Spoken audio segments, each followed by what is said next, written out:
Hello student, जैसा कि आपको पता है यूनिट नंबर 4 ख़त्म हो चुका है। यूनिट नंबर 1 में ठोस अवस्था है, जिसके बारे में आपको कुछ नोट्स प्रोवाइड किए गए हैं, जैसे कि सॉलिड स्टेट होती क्या चीज़ है, इसके प्रकार क्या हैं, इसके अभिलक्षण क्या हैं, ये सारी चीज़ें आपको बताई गई हैं। और उनके अंतरारूप बल के कारण वो कितने प्रकार में विभाजित किए जा सकते हैं, ये भी आपको बताया गया है। ठोस यानी कि ठोसों में क्रिस्टलीय और अक्रिस्टलीय दो प्रकार होते हैं। दोनों प्रकारों में क्या अंतर है, ये भी आपको प्रोवाइड किया गया था। उम्मीद है आप लोगों ने उसे पढ़ा होगा और नोट्स भी तैयार किए होंगे। कुछ टॉपिक हैं जो फर्स्ट यूनिट में आपके छूटे हुए हैं, उनको आज हम कंफर्म करते हैं। जैसे कि आज के नोट्स में सबसे पहले देखते हैं कि द्विविमीय जालक और त्रिविमीय जालक के बारे में। इससे पहले आपको बताया गया था कि जालक कितने प्रकार के होते हैं। 14 प्रकार के ब्रेबो जालक के बारे में आपको बताया गया है। आज उसके बाद की जो टॉपिक्स हैं वो क्लियर करते हैं। जैसे नंबर 1, चलिए ठीक है, आज नया टॉपिक ना लेके आज हम दोबारा से ठोस अवस्था के बारे में एक नए तरीके से ढंग से शुरू से ही समझने की कोशिश करते हैं। संक्षिप्त में समझाते चलते हैं, आप नोट्स में अपने देख लीजिएगा और समझने की कोशिश कीजिएगा। सबसे पहले बात आती है ठोस अवस्था की। तो ठोस अवस्था होती क्या है, जो आपको बेसिक कॉन्सेप्ट है, जैसे कि वह निश्चित द्रव्यमान के होते हैं, आयतन उनका निश्चित होता है, आकार निश्चित होता है, ये सारी बातें आपको पता हैं। इसके साथ साथ अंतरा अणुक जो दूरियां होती हैं, यानी कि जो परमाणु होते हैं आपस में सटे हुए या कण होते हैं, उनके बीच की दूरियां बहुत ही कम होती हैं। तथा बल जो होता है दोनों परमाणुओं के बीच या अणुओं के बीच, वो बहुत ही प्रबल होता है। और अगर उन्हें कंपन कराया जाए तो उनके जो कण होते हैं वो अपनी माध्य स्थिति के चारों ओर ही दोलन करते हैं, ना कि वो कहीं अलग जाते हैं, अपने स्थान से वो हटते नहीं हैं। और उसके साथ साथ ये असंपीड्य एवं कठोर भी होते हैं। इतनी सारी बातें ठोस अवस्था की ये सामान्य अभिलक्षण हैं, जिन्हें उनके गुण कहा जाता है। तो ये आपको लिखाया गया है, आप लिख चुके हैं। अब इसके बाद बात करते हैं सॉलिड स्टेट। ये दो प्रकार के होते हैं, इन्हें दो रूपों में बांटा गया है। एक होता है एमॉर्फस और दूसरा होता है क्रिस्टलाइन, यानी कि अक्रिस्टलीय एवं क्रिस्टलीय ठोस। यहाँ ये आपको प्रोवाइड कराए जा चुके हैं। इसमें समझ लेते हैं अक्रिस्टलीय और क्रिस्टलीय ठोस के बारे में। तो आकार के रूप में ये असममित आकार के होते हैं अक्रिस्टलीय, यानी कि इनका कोई आकार निश्चित नहीं होता है। जबकि क्रिस्टलीय जो ठोस होते हैं उनकी समाकृत ज्यामिति होती है, एक निश्चित आकार में होते हैं, यानी कि उनके जो कण होते हैं, अणु होते हैं, वो एक समान आकार में जुड़े होते हैं। ताप की बात करते हैं, यानी कि इनके जो गलनांक होते हैं वो निश्चित होते हैं। अक्रिस्टलीय के अनिश्चित होंगे और क्रिस्टलीय के निश्चित होते हैं, यानी कि वो एक निश्चित ताप पर गलना शुरू करते हैं। विदलन की बात करते हैं तो ये अगर इन्हें हम चाकू से किसी धारदार हथियार से काट देते हैं तो ये अनियमित सतह उत्पन्न करते हैं, यानी कि खुरदुरी सतह होती है।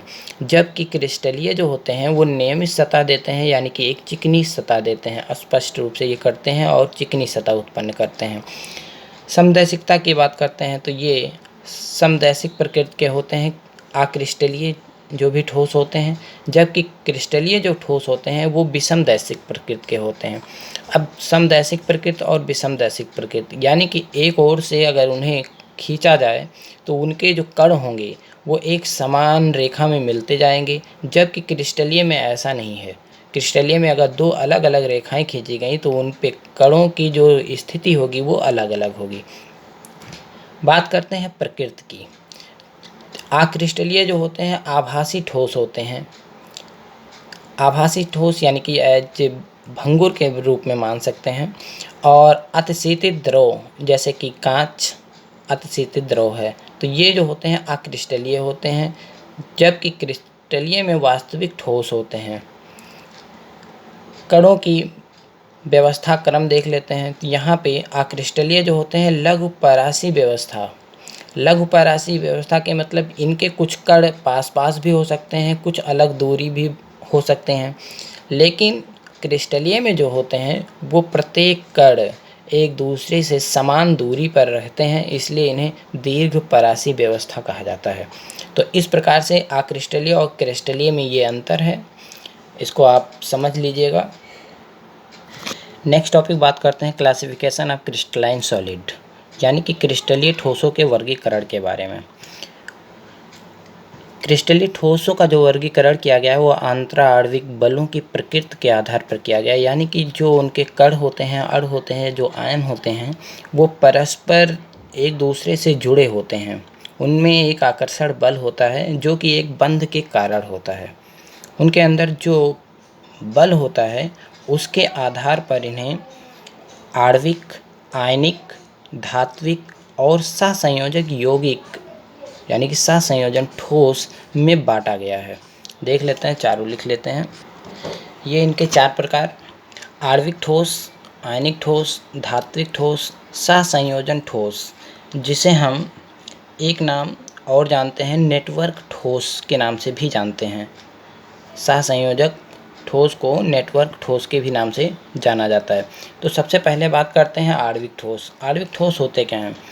ऐसे ठोस पदार्थ होते हैं जिनमें अवयवी जो कण होते हैं, यानी कि जिनसे ये मिलकर बने होते हैं, वो जो कण होते हैं वो अणु के रूप में होते हैं और इन्हें इस प्रकार से फिर पुनः 3 वर्गों में विभाजित किया गया है। अब ये कौन कौन से हैं? नंबर 1 अध्रुवीय आणविक ठोस, दूसरा नंबर ध्रुवीय आणविक ठोस और तीसरा जो है हाइड्रोजन आबंधित आणविक ठोस होते हैं। ये 3 भागों में से आणविक ठोस को पुनः डिवाइड किया गया है। देखते हैं इसको। बात करते हैं अध्रुवीय की। अध्रुवीय आणविक ठोस ऐसे ठोस होते हैं जो या तो परमाणुओं जैसे निम्न ताप पर आर्गन, हीलियम या अध्रुवीय सहसंयोजक बंध द्वारा बने अणुओं जैसे निम्न ताप पर हाइड्रोजन, क्लोरीन, आयोडीन द्वारा बने होते हैं। सामान्य रूप से जो अध्रुवीय आणविक ठोस होते हैं वह सामान्यतया कमरे के ताप और दाब पर द्रव अथवा गैसीय अवस्था में होते हैं। तो उदाहरण के रूप में जैसे देख लेते हैं H2, Cl2 या I2। ये जो प्रकार के ठोस होंगे ये अध्रुवीय ठोस कहलाएंगे। ये मुलायम भी होते हैं, ठोस जो होते हैं ये मुलायम ठोस कहलाते हैं, अधिक कठोर नहीं होते हैं, विद्युत के प्रति अचालक होते हैं, विद्युत अचालक होते हैं तथा इनका जो गलनांक होता है वो निम्न होता है, निम्न गलनांक। जबकि ध्रुवीय जो होते हैं इनमें जो भी पदार्थ होंगे वो सहसंयोजक बंध द्वारा बने होंगे। ऐठे सो अपेक्षाकृत प्रबल द्विध्रुव अन्योन्य क्रियाओं में एक दूसरे के साथ बंधे होते हैं। अब द्विध्रुव का मतलब एक धनात्मक होगा, एक ऋणात्मक होगा, तब बनेंगे द्विध्रुव। यानी कि जैसे बात कर लेते हैं HCl की। HCl में H जो होता है वो प्लस होता है, Cl माइनस होता है। इस प्रकार से इन दोनों ये द्विध्रुव हो गए, प्लस और माइनस के साथ जो बनेंगे ये कहलाएंगे द्विध्रुव यानी कि ध्रुवीय आणविक ठोस। इसमें दूसरा एग्जाम्पल सल्फर डाइऑक्साइड का भी है। इनके जो गलनांक होते हैं ये अध्रुवीय की अपेक्षा अधिक होते हैं।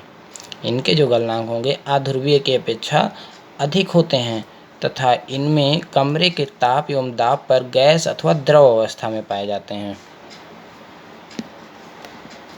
हाइड्रोजन आबंधित ठोस की बात करते हैं तो हाइड्रोजन आबंधित ठोस जो होते हैं वो ऐसे अणु होते हैं जिनमें हाइड्रोजन के साथ साथ फ्लोरीन, ऑक्सीजन अथवा नाइट्रोजन परमाणु के मध्य ध्रुवीय सहसंयोजक बंध बने होते हैं।